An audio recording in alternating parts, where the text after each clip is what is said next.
Assalamu alaikum. Welcome to my online class. Hello students, how are you? Hope you are well by the grace of Almighty. Today I will take class on transformation of sentences, and this is the second part of my previous transformation of class. I gave you some homework for identifying which one is complex, which one is simple, and which one is compound sentence. I hope all of you have done my homework and you did it easily at your home. Dear learners, now today I am going to teach you transformation of sentence. I will teach you transformation of sentences from complex to simple, and how can we transform complex sentence to simple sentence. Now listeners, dear listeners, and this is the rule 1. and if দ্বারা যুক্ত complex সেন্টেন্সটি যদি অ্যাফার্মেটিভে থাকে, মানে হাবোধকে থাকে, তাহলে simple সেন্টেন্সে করতে হলে প্রথমে ইফ থেকে সাবজেক্ট পর্যন্ত তুলে দিয়ে তার পরিবর্তে বাই বসে, প্লাস ইফ যুক্ত বাক্যের মূল ভার্বের প্রেজেন্ট ফর্মের সাথে আইএনজি যোগ করতে হয়, প্লাস ভার্বের পরের অংশ বসবে, প্লাস কমা বসবে, তারপর দ্বিতীয় বাক্যটি বসবে। যেমন একটা উদাহরণ দিয়ে আমি বুঝাচ্ছি। Number 1 example, if you read attentively you will pass in the exam. Suppose এটা আমাদের পরীক্ষা আসছে, এবার উপরে লেখা নাই, কমপ্লেক্স টু সিম্পল লেখা নাই। এখন তোমাদেরকে কিন্তু আমি আইডেন্টিফাই করা কিন্তু আগেই শিখিয়েছি। ইফ যেহেতু আছে তাহলে আমাদেরকে এখানে ধরে নিতে হবে যে সেন্টেন্সটা কমপ্লেক্সে আছে, এবং কমপ্লেক্স সেন্টেন্সের আরো কয়েকটা ফিচার তোমাদের আমি দিয়েছিলাম বৈশিষ্ট্য। সেটা হচ্ছে যে কমপ্লেক্স সেন্টেন্সে দুইটা সাবজেক্ট এবং দুইটা ভার্ব থাকবে। পাস, এখানে একটা দ্বিতীয় সেন্টেন্সে ভার্ব হচ্ছে পাস, আর প্রথম সেন্টেন্সে ভার্ব হচ্ছে রিড। এখন আমাদেরকে সিম্পল সেন্টেন্সে করতে হলে এটাকে একটা সাবজেক্ট এবং একটা ভার্বে নিয়ে আসতে হবে সেন্টেন্সে করতে হলে, এবং সেই নিয়মটা আমি তোমাদেরকে দিছি। দেখো, ইফ যুক্ত কমপ্লেক্স সেন্টেন্স, এটা ইফ যুক্ত কমপ্লেক্স সেন্টেন্স এবং এটা হাবোধকে আছে। ইফ ইউ রিড অ্যাটেন্টিভলি, তুমি যদি মনোযোগের সাথে পড়ো, you will pass in the exam, তাহলে তুমি পরীক্ষায় কৃতকার্য হবে। তাহলে এখানে এটা হচ্ছে ইফ যুক্ত হাবোধক কমপ্লেক্স বাক্যের রুল দিলাম, মানে কমপ্লেক্সে সিম্পল করার রুলটা দিলাম আর কি, ঠিক আছে। তাহলে এখন ইফ থেকে আমাদের সাবজেক্ট পর্যন্ত তুলে দিতে হবে। ইফ থেকে সাবজেক্ট মানে ইফ থেকে ইউ পর্যন্ত তুলে দিতে হবে। তারপরে ইফ থেকে সাবজেক্ট পর্যন্ত যদি আমরা তুলে দিই, তাহলে এরপরে বসাতে হবে কি, তার পরিবর্তে আমাদেরকে কি বসাতে হবে, বাই। তার পরিবর্তে আমাদেরকে কি বসাতে হবে, বাই। তারপরে ইফ যুক্ত বাক্যের মূল ভার্ব কোনটা, রিড। রিডের সাথে আমাদেরকে আইএনজি যুক্ত করতে হবে। তারপর ভার্বের পরের অংশ কোনটা, এটা হচ্ছে ভার্বের পরের অংশ, অ্যাটেন্টিভলি।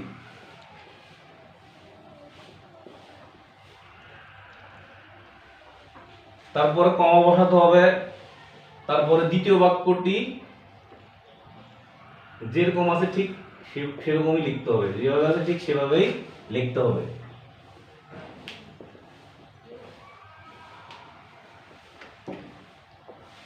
তাহলে হয়ে গেল আমাদের কমপ্লেক্স থেকে সিম্পল সেন্টেন্স।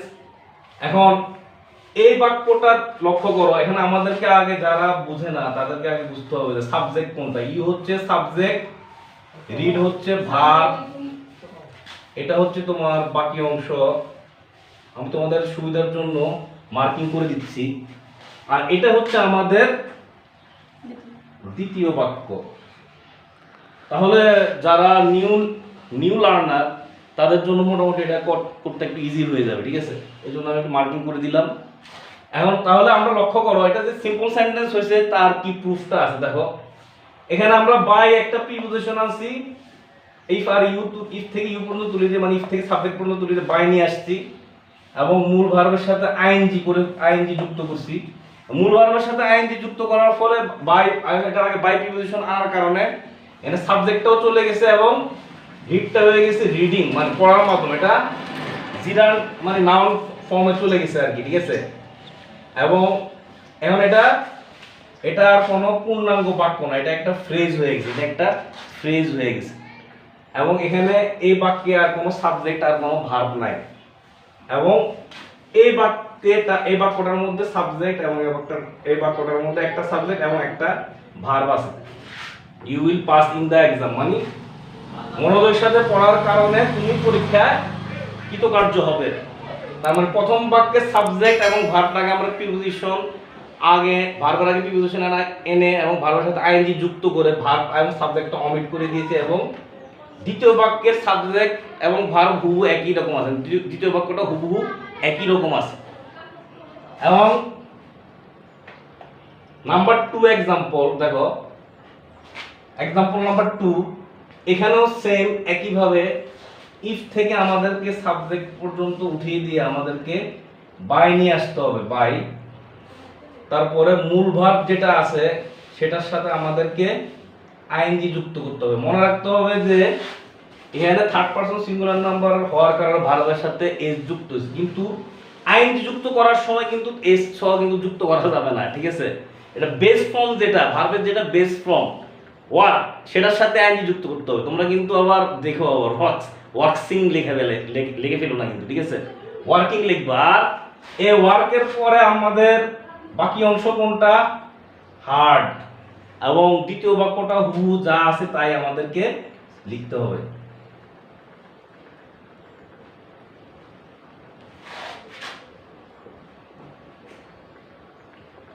তাহলে হয়ে গেল আমাদের সিম্পল সেন্টেন্স, একবার ইজি ভাবে পড়ালাম। Dear listeners and my dear students, I hope you have understand how to change the complex sentence into simple sentence in rule 1 according to this rule, and how to change the complex sentence and which complex sentence has if in affirmative form, and how can you change this type of simple sentence, then this type of complex sentence to simple sentence. Now you learn well.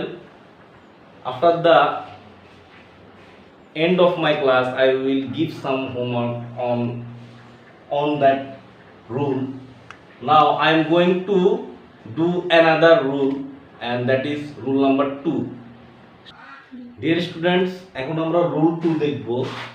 Rule 2 তে তোমরা লক্ষ্য করো, if দ্বারা যুক্ত complex সেন্টেন্সটি যদি নেগেটিভে থাকে তাহলে simple সেন্টেন্সে করতে হলে প্রথমে ইফ থেকে নট পর্যন্ত তুলে দিয়ে তার পরিবর্তে উইদাউট বসে প্লাস ইফ যুক্ত বাক্যের মূল ভার্বের প্রেজেন্ট ফর্মের সাথে আইএনজি যোগ করতে হয়, প্লাস ভার্বের পরের অংশ বসে প্লাস কমা বসে প্লাস দ্বিতীয় বাক্যটি বসে।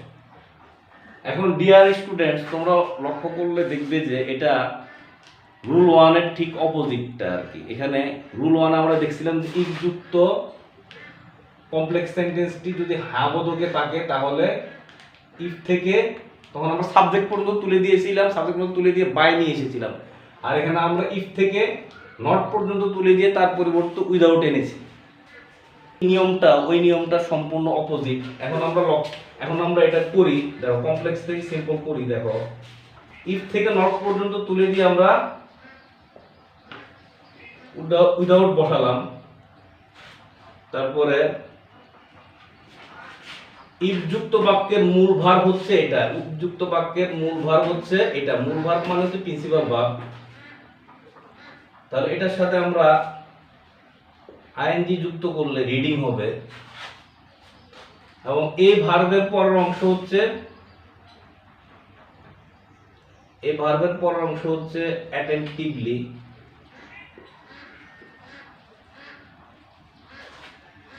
প্লাস কমা বসবে, কমা বসালাম। আর দ্বিতীয় বাক্যটা হচ্ছে you will fail in the exam. তাহলে অর্থ কি দাঁড়ালো? উইদাউট রিডিং অ্যাটেন্টিভলি, মনোযোগের সাথে পড়াশোনা ছাড়া বা পড়াশোনা ব্যতীত তুমি পরীক্ষায় অকৃতকার্য হবে। আর কমপ্লেক্সে ছিল যদি তুমি মনোযোগের সাথে পড়াশোনা না করো তাহলে তুমি পরীক্ষায় অকৃতকার্য হবে। আর সিম্পলে গিয়ে দাঁড়াচ্ছে মনোযোগের সাথে পড়াশোনা করা ব্যতীত তুমি পরীক্ষায় অকৃতকার্য হবে। তোমরা যদি লক্ষ্য করো রুল 1 ঠিক আমি সেম কাছাকাছি এক্সাম্পল দিয়েছিলাম। সেখানে ছিল if you read attentively you will pass in the exam. এখন আমি এটা তোমাদের ইজি রিয়েলাইজেশনের জন্য একই টাইপের এক্সাম্পল দিয়েছি, আশা করি তোমরা বুঝবে এবং তোমরা নিজেরাও করতে পারবে। দ্বিতীয় বাক্যটা লক্ষ্য করো, example number 2, if he does not work hard he will not succeed in life.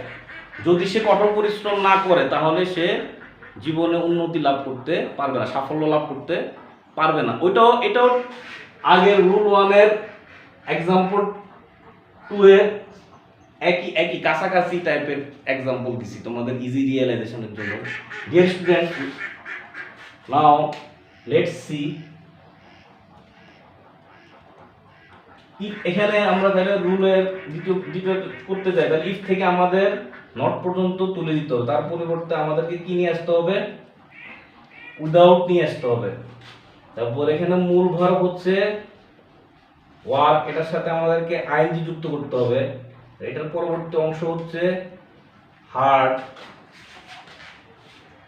তারপরে দ্বিতীয় বাক্যটা হচ্ছে তোমার he will not succeed in life, he will not succeed in life.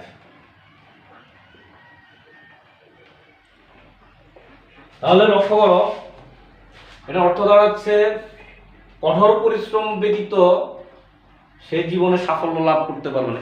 Without শব্দটি দ্বারা নেগেটিভ সেন্স মিন করে, তাই আমরা ইফ থেকে নট পর্যন্ত তুলে দিয়েছি। এই যে এখানে তুলে দিয়ে আমরা নিয়ে এসেছি উইদাউট, এবং এটা এই বাক্যের ইফযুক্ত বাক্যের মূল ভার্বটা হচ্ছে ওয়ার্ক, ওয়ার্কের সাথে আইএনজি যুক্ত করেছি এবং ওয়ার্কের পরে যে মূল ভার্বের পরের অংশটা বসালাম, হার্ড বসালাম, তারপর কমা বসালাম, তারপর দ্বিতীয় বাক্যটা বসালাম। তাহলে আমাদের কমপ্লেক্স থেকে সিম্পল করে ফেললাম। ডিয়ার স্টুডেন্টস, আশা করি আজকে যে দুটো রুল করালাম তোমরা খুব ভালোভাবে বুঝতে পেরেছো। এখন আমি তোমাদেরকে এই দুটো রুলের উপরে কিছু হোমওয়ার্ক দিব, তোমরা এগুলো বাড়িতে চেষ্টা করবে এবং যদি কোনো সমস্যা হয়, প্রবলেম হয়, তাহলে আমাকে কমেন্টস বক্সে লিখে জানাবে, বা বাড়ির কাজগুলো তোমরা আমাকে ব্যক্তিগতভাবে পার্সোনালি আমাকে জানাতে পারো। ডিয়ার স্টুডেন্টস, আজকে আমি তোমাদের যে দুটো রুল করালাম সেগুলোর উপর আজকে আমি তোমাদের কিছু হোমওয়ার্ক দিয়েছি। বোর্ডে লক্ষ্য করো, 5টা সেন্টেন্স দিয়েছি, কমপ্লেক্স টু সিম্পল করবো আজকে দুটো রুলের উপর ভিত্তি করে। এবং আশা করি এই রুলগুলো যদি তোমরা ভালোভাবে ফলো করো তাহলে তোমরা এই 5টি সেন্টেন্স খুব ভালোভাবে ট্রান্সফর্ম করতে পারবে কমপ্লেক্স টু সিম্পল। এগুলো কমপ্লেক্সে দেওয়া তোমরা সিম্পলে করতে পারবে। এবং সবশেষে আমি মাদক সম্পর্কে কিছু বলতে চাই। মাদক গ্রহণ করাটা একটি মারাত্মক ব্যাধি এবং এই মাদক থেকে আমাদেরকে দূরে থাকতে হবে।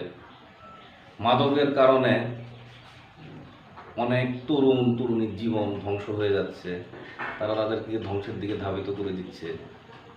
এবং যে কোনো প্রকারের মাদক থেকে আমাদেরকে দূরে থাকতে হবে এবং মাদকের সাথে যারা জড়িত এবং মাদক যারা বিক্রি করে এদের থেকে তোমাদেরকে দূরে থাকতে হবে। তোমাদের এখন মূল বিষয় হচ্ছে পড়ালেখা ছাড়া তোমরা অন্য কোনো বিষয়ের দিকে বেশি মনোযোগ দিবে না। তোমাদের সর্বাঙ্গীন মঙ্গল কামনায় আজকে আমি আমার ক্লাস এখানে শেষ করছি। আল্লাহ হাফেজ।